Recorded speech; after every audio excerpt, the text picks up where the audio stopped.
नमस्कार दर्शकों, कार्यक्रम हेलो डॉक्टर में।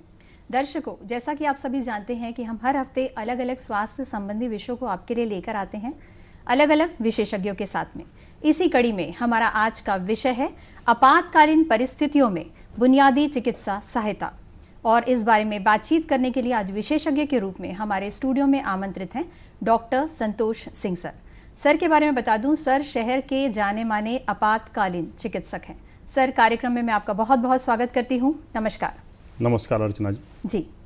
दर्शकों, इस पूरे कार्यक्रम के दौरान अगर आपके मन में कोई आपातकालीन चिकित्सा से संबंधित कोई प्रश्न आए, कोई सवाल आए, तो आप हमारे डॉक्टर साहब से लाइव बात कर सकते हैं। और हमारा टोल फ्री नंबर है 1800-233-9418। मैं पुनः दोहराती हूँ, 1800-233-9418।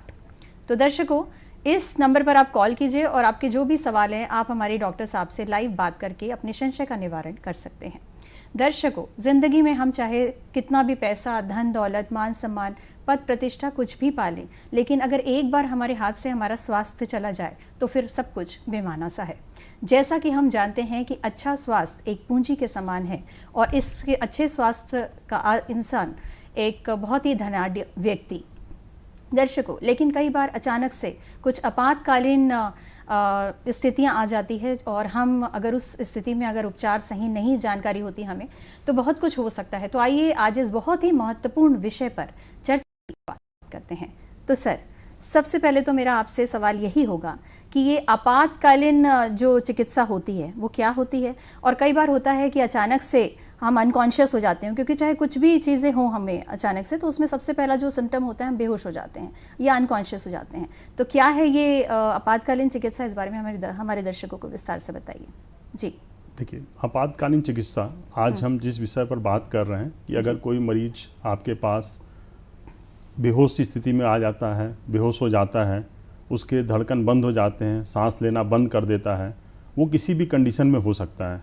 या तो उसको हार्ट अटैक हो, छाती में दर्द हो और अचानक से मरीज बेहोश हो जाता है, रोड ट्रैफिक एक्सीडेंट होता है, वहाँ पर बेहोश हो जाता है। दूसरा, अगर पानी में डूब रहा हो, करंट लगने से, आग लगने से, किसी भी परिस्थिति में अगर मरीज बेहोश हो जाता है तो आप उस परिस्थिति में आप उस मरीज को क्या सहायता प्रदान कर सकते हैं। यह वो सहायता है जो डॉक्टरों की पहुंचने से पहले आप जो सहायता मरीज को प्रदान करें, इस सहायता को हम तो आज हम बेसिक लाइफ सपोर्ट के बारे में बताएंगे।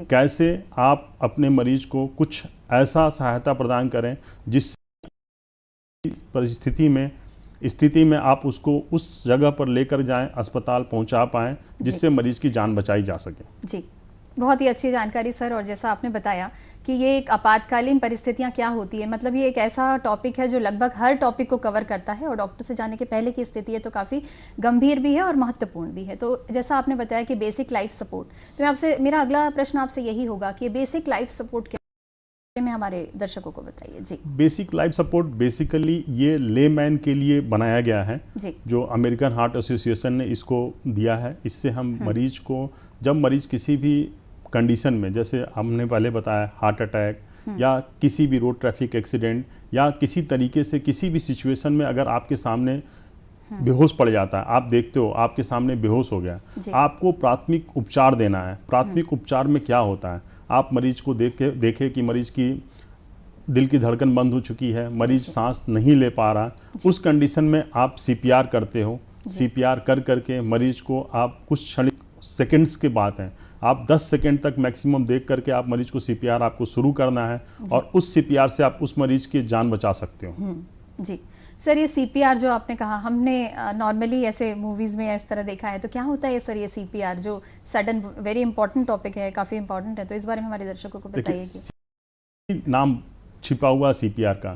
सी स्टैंड फॉर कार्डियक, मतलब हृदय, और पी क्या होता है, पल्मोनोलॉजी, मतलब कि लंग्स और फेफड़े, ये दोनों काम करने बंद कर देते हैं। वैसे कंडीशन में हम उसको रिससिटेट करते हैं, मतलब उसको हमको बचाना है, हमको कुछ ऐसी एक्टिविटी करना है जिससे कि उनका हार्ट और लंग्स को बचा सकें, तो उस चीज को हम रिससिटेशन बोलते हैं। यही होता है सीपीआर। जी सर, तो ये नॉर्मली सर, चाहे ये क्या एक हार्ट अटैक के केस में पेशेंट बेहोश हुआ, किस केस में हम एग्जैक्टली सीपीआर की जरूरत पड़ती है, कैसे स्थिति में अगर मरीज आपके पास बेहोश हो गया, जैसे मैंने पहले बताया, हार्ट अटैक हो सकता है, रोड ट्रैफिक एक्सीडेंट हो सकता है, पेशेंट पानी में डूब रहा हो और आपने उसको बाहर निकाला और मरीज बेहोश पड़ा हुआ है, आग लगने की वजह से मरीज बेहोश पड़ा हुआ, किसी भी परिस्थिति में अगर आपके सामने मरीज बेहोश पड़ा हुआ है तो उसको आप बेसिक लाइफ सपोर्ट दे सकते हो। अनकॉन्शियस स्टेज, हम अनकॉन्शियस स्टेज। ओके जी सर, एक कॉलर हमसे जुड़ गए हैं तो पहले हम एक कॉल लेते हैं। तो हेलो हेलो जी, बहुत बहुत स्वागत। अपना नाम बताइए सर और फिर अपना सवाल। जी मैडम जी, मेरा नाम है जसविंदर सिंह बिट्टू। जी जसविंदर जी, नाम है जसविंदर सिंह बिट्टू, डोलर से बोल रहा हूँ जी। बहुत बहुत स्वागत कार्यक्रम में। नमस्कार, अपना सवाल पूछिए। जसविंदर सिंह बिट्टू जी, बहुत बहुत स्वागत। अपना सवाल पूछिए। डोंगर से बोल रहा हूँ मैडम। मेरा प्रश्न है डॉक्टर साहब से, जी जैसा आपातकालीन स्थिति में जैसा रोड पर कोई जा रहा हो, उसका एक्सीडेंट हो जाता है और वहाँ पर कोई सुविधा नहीं होती, बुनियादी कोई सहायता से नहीं होता, उस समय आदमी का जैसा खून वगैरह बह रहा हो तो उसके लिए इसको क्या करना चाहिए, और एम्बुलेंस भी ना हो तो क्या करना चाहिए, कृपया पूरी जानकारी दें। बहुत अच्छा प्रश्न आपका। जी सर। जसविंदर जी, आज हम बात कर रहे हैं कि खून बहना, एक्सीडेंट होने के बाद खून बहेगा और उसका एक इलाज है, आप जहाँ से भी खून बह रहा आप उसको डायरेक्ट प्रेशर से रोक सकते हैं। आज हमारा टॉपिक है कि अगर आप रोड पर जा रहे हैं और आपके सामने एक मरीज बेहोश स्थिति में पड़ा हुआ, आपने देखा एक्सीडेंट हुआ और वो बेहोश हो गया, तो आपको क्या करना है, आप उसको क्या कर सकते हैं जिससे मरीज की जान बचाई जा सकती है। आप सबसे पहले मरीज को चेक करना है कि मरीज आपके बात का जवाब दे रहा है कि नहीं दे रहा। आप उसके कंधे पे टैप करके पूछे कि भैया क्या आप ठीक हो, आप अपनी भाषा में पूछ सकते हैं। अगर वो अनरिस्पॉन्सिव है तो आपको दूसरों की मदद लेनी है। दूसरा, जैसे कोई भी आपके पास बगल में खड़ा हो तो उनको बोलना है कि आप मेडिकल हेल्प के लिए कॉल करो। और दूसरी चीज़ क्या है कि जो भी नज़दीकी अस्पताल है, अगर वहाँ का भी नंबर हो तो आपको हेल्प की ज़रूरत होती है, तो सबसे पहले आपको हेल्प को बुलाना है। उसके बाद या कुछ स्थिति ऐसी होती है जिसमें आप उसमें मरीज की मदद कर सकते हो। अगर आप ले रेस्क्यूअर हो, आपको पता नहीं है कि पेशेंट की हार्ट बीट चल रही है, जो हम कैरोटिड पल्स चेक करते हैं, अगर आपको पल्स चेक करने आता नहीं है तो आपको टेंशन नहीं लेना है। आपको दिख रहा है कि मरीज बेहोश है, मरीज सांस नहीं ले रहा, आपको सीपीआर स्टार्ट करना है। आगे की कड़ी में हम बताएंगे सीपीआर कैसे करते हैं। जी सर, बहुत ही अच्छे से आपने समझाया हमको ये प्रश्न। तो जैसा कि हम सीपीआर की बात कर रहे थे, तो मेरा अगला प्रश्न सर आपसे ये है कि सीपीआर की सहायता हम कैसे प्राप्त कर सकते हैं, कहाँ से हमें मिलेगी सर? तो उस बारे में हमारे दर्शकों को बताइए। सीपीआर के लिए हम लोग, जैसे आज आपका प्रोग्राम है, आपका कार्यक्रम है, इसी तरीके के कार्यक्रमों के माध्यम से हम बताते हैं कि सीपीआर हमको करना, कब करना है, कैसे करना है, इन सब चीज़ों को बताते हैं। तो सीपीआर करने की कुछ तरीके होते हैं, कुछ गाइडलाइंस होते हैं, उसमें बहुत ज़्यादा आपको जानने की ज़रूरत नहीं है। पहला चीज़, आपका मरीज अगर बेहोश हो तो सबसे पहले सीन सेफ्टी देखना, मतलब कि सुरक्षा। अगर बीच रोड में अगर कोई मरीज का एक्सीडेंट हो गया तो सबसे पहले हमको किसी की मदद से उनको एक रोड के किनारे लेकर के आना है। उसके बाद फिर हमको देखना है कि एक्सीडेंट केस में एक चीज़ का ध्यान रखना कि उनके गर्दन का मूवमेंट जितना कम से कम करें उतना अच्छा रहेगा। उसके बाद मरीज का रिस्पांस चेक करना है। अगर मरीज आपको लगता है कि मरीज अनरिस्पॉन्सिव है, मतलब मरीज आपके किसी भी बात का जवाब नहीं दे रहा है, तो वैसे सिचुएशन में आपको उसके कंधे पे टैप करने के साथ ही उसके बाद उसको देखना है मरीज सांस ले रहा कि नहीं ले रहा। अगर मरीज सांस नहीं ले रहा और मरीज के धड़कन चलना बंद हो गए हैं तो आप ऐसे कंडीशन में सीपीआर करते हैं। अब सीपीआर हम कैसे करते हैं, ये बहुत इंपॉर्टेंट चीज़ है। तो सीपीआर, एक हमारे पास मैनिकिन है जिसको हम दिखाते हैं। तो सबसे पहले सीपीआर का पोजीशन, आपको सीपीआर का पोजीशन कैसे देना है, तो सबसे पहले क्या करना है, आपको इस तरीके से अपने हील को आगे करना है, ये हील करना, ये हील रखना, बनाना है, इसके ऊपर एक दूसरा हाथ रखना है, ठीक है। उसके बाद आपको क्या करना है, कंधे को सीधे रखना है, कंधे को आपको घुमाना नहीं है, टिल्ट नहीं करना है। उसके बाद आपको मरीज का पोजीशन कि किस जगह पे आपको इस हील को रखना है।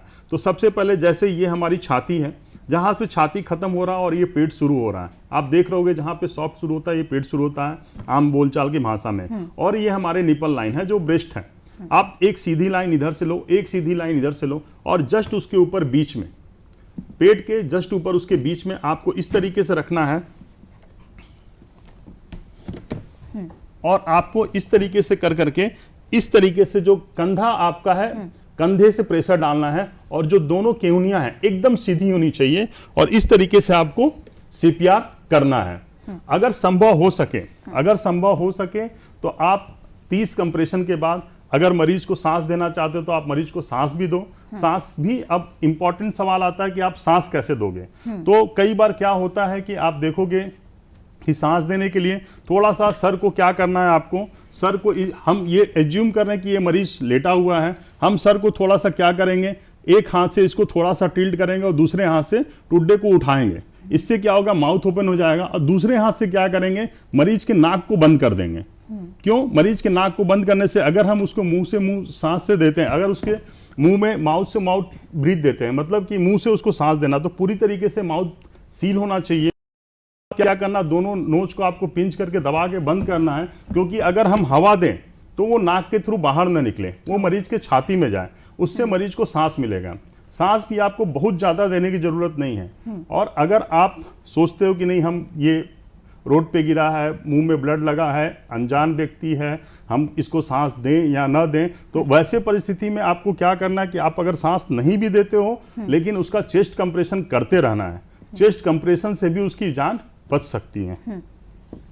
जी सर, आपने इतने अच्छे से समझाया कि एक आम व्यक्ति के लिए काफ़ी आसान कर दिया आपने। और जो आप कंप्रेस कर रहे थे, इसका कोई साइड फिक्स नहीं है ना? हम किसी साइड कोई भी फिक्स नहीं है। आप किसी भी साइड से किसी भी तरीके से आप सीपीआर कर सकते हो, साइड फिक्स नहीं है आपका। जी, बहुत ही अच्छे से आपने समझाया सर, और मुझे लगता है एक आम व्यक्ति के लिए भी काफ़ी आसान हो गया ये समझना। तो सर, ये तो आपने बताया कि सीपीआर देना है, तो क्या क्या फ़ायदे हैं सीपीआर देने के सर, वो हमारे दर्शकों को? देखिए, सीपीआर में बेसिकली क्या होता है कि हमारा लंग्स और हार्ट काम करना बंद करता है, जिसकी वजह से ब्रेन में ऑक्सीजन की सप्लाई कम होती है और ब्रेन काम करना बंद कर देता है। वैसे कंडीशन में हम क्या करते हैं, जब सीपीआर कर देते हैं तो ब्लड ब्रेन में जाता है, जिसकी वजह से हम हार्ट को चलाने की कोशिश करते हैं, उससे उसके बहुत फायदे होते हैं। इससे अगर हम सही समय पे सीपीआर दें, ब्लड सर्कुलेशन चालू हो जाए, तो उससे क्या होगा कि मरीज की हम जान बचा सकते हैं। जी जी सर, बहुत ही अच्छी जानकारी। सर, आपने जैसा कहा कि सीपीआर देना चाहिए, और कई बार हमें लगता है कि ये मुंह में खून लगा है, अनजान पेशेंट्स है, ऐसा एक आम इंसान सोच सकता है जब इस तरीके से देखें।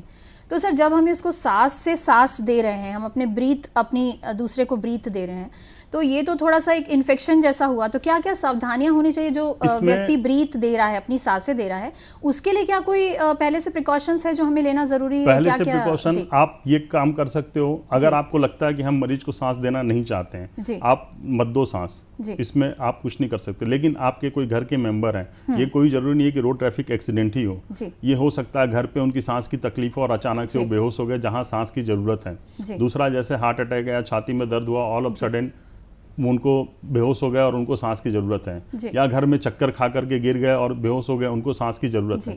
वैसे परिस्थिति में आप अगर रुमाल लग करके दे सकते हो। कई बार किसी के घर में माउथ पीसेस रखे रहते हैं जिससे कि हम उससे सांस दे सकते हैं। तो इस तरीके से आप अपना बचाव भी कर सकते हो और मरीज को सांस भी दे सकते हो। जी सर, ये टॉपिक को हम जारी रखेंगे। एक कॉलर हमसे जुड़ गए, तो पहले हम एक कॉल लेते हैं। Hello hello. हाँ मैम जी, नमस्ते। बहुत बहुत नमस्कार, अपना नाम बताइए सर। हाँ, मैं अखिलेश कुमार साहू बोल रहा हूँ, रानीगांव नगरी, जिला धमतरी। साहू जी नमस्कार, कार्यक्रम में स्वागत, अपना सवाल पूछिए। जी धन्यवाद जी। क्योंकि आजकल देखने को मिलता है प्रायः कि किसी को मिर्गी या कहीं कारण वजह से एकदम से मूर्छित या बेहोश हो जाता है। तो इस स्थिति में हम क्या करें उसके प्राथमिक उपचार के लिए, ताकि हम उसके बाद उसको डॉक्टर तक ले जाएं?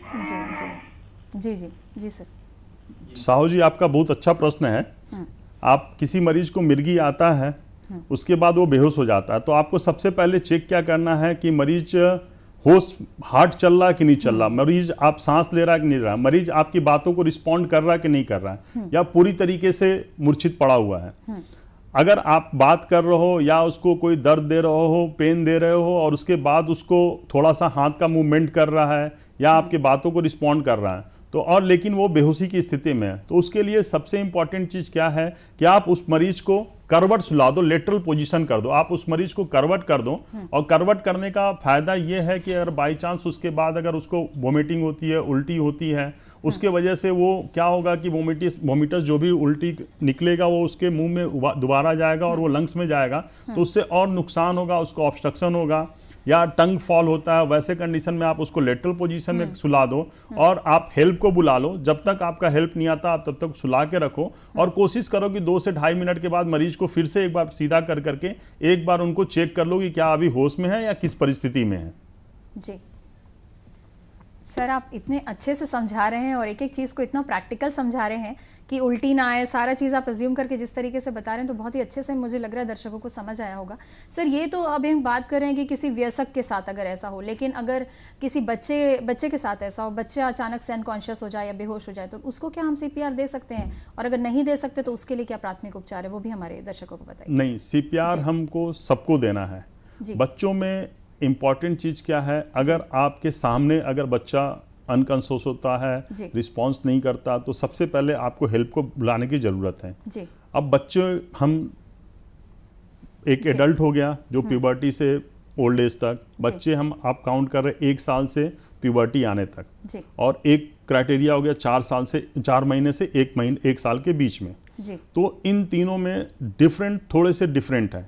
CPR आपको देना है। अगर बच्चा एडल्ट बच्चा है तो आप, जैसे मैंने आपको बताया उस तरीके से आप CPR दो। लेकिन अगर बच्चा 4 महीने से 1 साल के बीच में हो तो काफ़ी छोटा बच्चा होता है, वैसे कंडीशन में क्या करते हैं कि हम इन सर्कल करते हैं। मतलब कि बच्चे को या तो हम थंब से उसको CPR दें, पोजीशन वही रहेगा, या तो थंब से CPR दें, या तो इन सर्कल करके, इस तरीके से बेसिकली हम इन सर्कल करते हैं। इस पे बताना थोड़ा मुश्किल हो रहा है। इस तरीके से इन सर्कल कर करके हम दोनों थंब की मदद से, दोनों थंब की सहायता से उनको CPR दें, क्योंकि बच्चे को हम पकड़ेंगे तो इस तरीके से हम बच्चे को पकड़ सकते हैं। तो पकड़ने के साथ ही दोनों थंब की सहायता से उसको CPR देना है। या आप 2 फिंगर टेक्निक इस्तेमाल कर सकते हो, 2 फिंगर लेकर के वैसे कंप्रेशन करना है। तो इस तरीके से कंप्रेशन करके बच्चों को CPR दे सकते हैं। बच्चों में, हाँ, बच्चों में क्या करना कि हमको ध्यान रखना है कि बच्चों में जो हम वैसे कंडीशन में CPR देते थे, एडल्ट कंडीशन में हम उसमें 30 कंप्रेशन करने के बाद मरीज को 2 ब्रीथ देते थे। लेकिन अगर आप 2 लोग हो, अगर आपके पास हेल्प है, तो आप कोशिश करो कि बच्चे में 15 कंप्रेशन करने के बाद उसको 2 ब्रीथ दिया जाए। जी जी, बहुत अच्छे से समझाया सर आपने।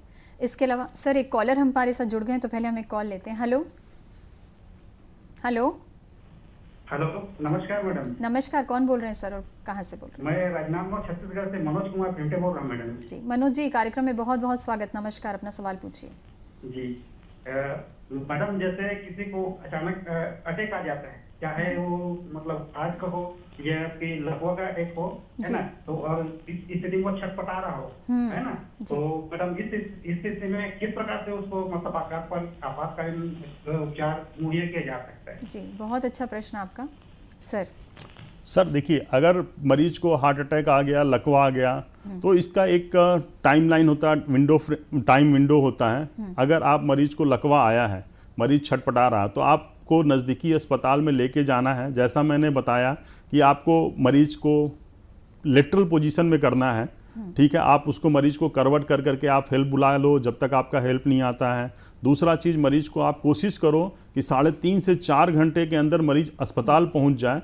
उस अस्पताल पहुंचे जहां पर कि CT स्कैन या MRI की सुविधा उपलब्ध हो, जिससे कि अगर मरीज हमारा 3.5 से 4.5 घंटे के अंदर पहुंच जाता है तो हम उसको जो गोल्डन आवर बोलते हैं, विंडो पीरियड बोलते हैं, उसको विंडो पीरियड बोलते हैं स्ट्रोक में, लकवा में, कि मरीज अगर 3.5 से 4.5 घंटे के अंदर पहुंच जाता है, वैसे केसेस में हम एक इंजेक्शन लगाते हैं। उस इंजेक्शन को हम लगा सकते हैं जिससे मरीज को बहुत ही ज़्यादा फायदा होता है।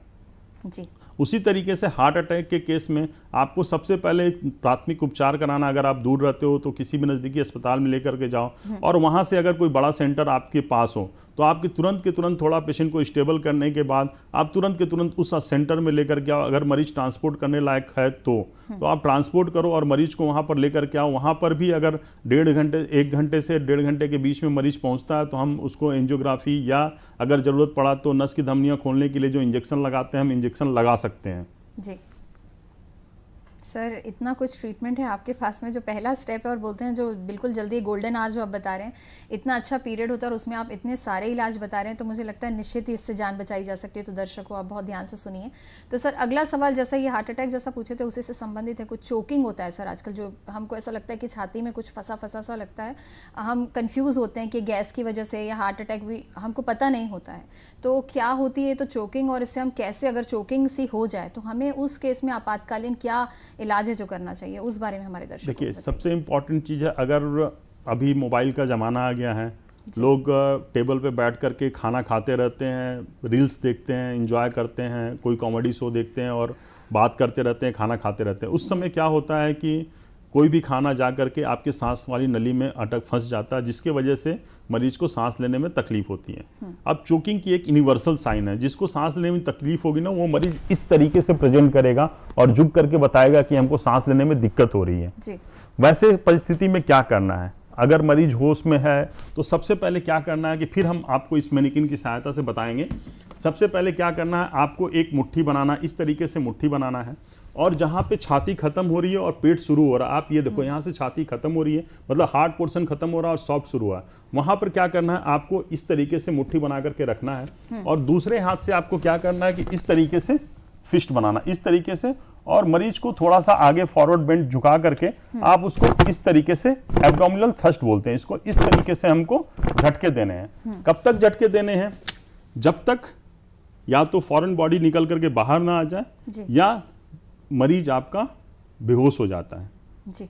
अब आपका अगला सवाल आ गया कि मरीज बेहोश हो गया तो हमको क्या करना है? तो वैसे परिस्थिति में फिर हमको बेसिक लाइफ सपोर्ट पे आना है। मरीज को फिर से चेक करेंगे कॉन्शसनेस लेवल है कि नहीं है। अगर कॉन्शसनेस लेवल नहीं है तो तुरंत हमको हेल्प के लिए बुलाना है और हेल्प आने तक आपको उस मरीज का एक बार कोशिश करें, पल्स और सांस देखें चल रही कि नहीं चल रही है। अगर नहीं चल रही है तो आपको तुरंत CPR शुरू करना है। जी जी सर, बहुत ही अच्छी जानकारी सर। सवाल तो काफ़ी हैं और बहुत ही सवाल हैं इस बारे में और आपने बहुत अच्छी जानकारियां भी दे रहे हैं, लेकिन क्योंकि हम प्रोग्राम के अंत की ओर हैं तो जाते जाते हमारे दर्शकों को आप क्या संदेश देना चाहेंगे सर? जी, हमारा आज का संदेश यही है कि आप कोई भी मरीज अगर आपके सामने अचेत अवस्था में पड़ा हुआ है, अनरिस्पॉन्सिव पड़ा हुआ है, तो आप पैनिक ना हो, आप हेल्प को कॉल करें। हेल्प के आने तक आप मरीज की मदद कर सकते हैं। आप मरीज को CPR स्टार्ट करें। अगर आप पल्स चेक नहीं कर पाते हो, आप सांस समझ नहीं पा रहे हो कि मरीज सांस ले रहा है कि नहीं ले रहा है और मरीज की धड़कन बंद हो चुकी है, वैसे कंडीशन में आप CPR करो। CPR जैसा मैंने बताया जिस जगह पे रख करके करो, जो एकदम गाइडलाइन है, ऐसा नहीं है कि एकदम आप गाइडलाइन से CPR करो। आप कोशिश करो, हो सकता है आप कुछ ना करो, उससे आप कुछ करने से मरीज की जान बचाई जा सकती है। जी सर, बहुत ही अच्छी जानकारियां दी आपने और आप हमारे कार्यक्रम में आए इतना समय निकाल के और इतनी महत्वपूर्ण जानकारियां, मतलब मुझे लगता है कि इलाज के पहले की जो स्थिति होती है हमारी, उसे संभालना सबसे इम्पोर्टेंट होता है और उसकी जानकारियां आपने दी, तो इसलिए आपका बहुत बहुत धन्यवाद सर और नमस्कार। धन्यवाद, नमस्कार। धन्यवाद सर। हूँ कि आज की जानकारियाँ आपको बेहद पसंद आई होंगी और जैसा कि आपातकालीन परिस्थितियाँ अपने आप में आपातकालीन ही होती है और तुरंत हमें एक्शन लेना है। और आज जो सर ने जानकारियाँ दिखाई और बताई, और जो इतनी इम्पॉर्टेंट बीमारियों के अगेंस्ट, जैसे हार्ट अटैक हो गया या स्ट्रोक हो गया या सारी जिसमें भी आपातकालीन परिस्थितियाँ आती हैं, एक्सीडेंट्स हो गए, बर्न के केसेस भी हो गए, जिसमें जो भी सर ने बताया वो आप ध्यान रखिए और इसकी प्रैक्टिस में आप थोड़ा रहिए, इसे देखा कीजिए। आप ना जाने कितनी जान बचा लेंगे। तो मैं उम्मीद करती हूँ, जैसा मैंने कहा, कि आज की जानकारियाँ बेहद महत्वपूर्ण थी और आपको अच्छी लगी होगी। आज के कार्यक्रम के लिए बस इतना ही। आने वाले अंकों में नए विषयों के साथ फिर मुलाकात होगी। तब तक दीजिए हमें आज्ञा। नमस्कार।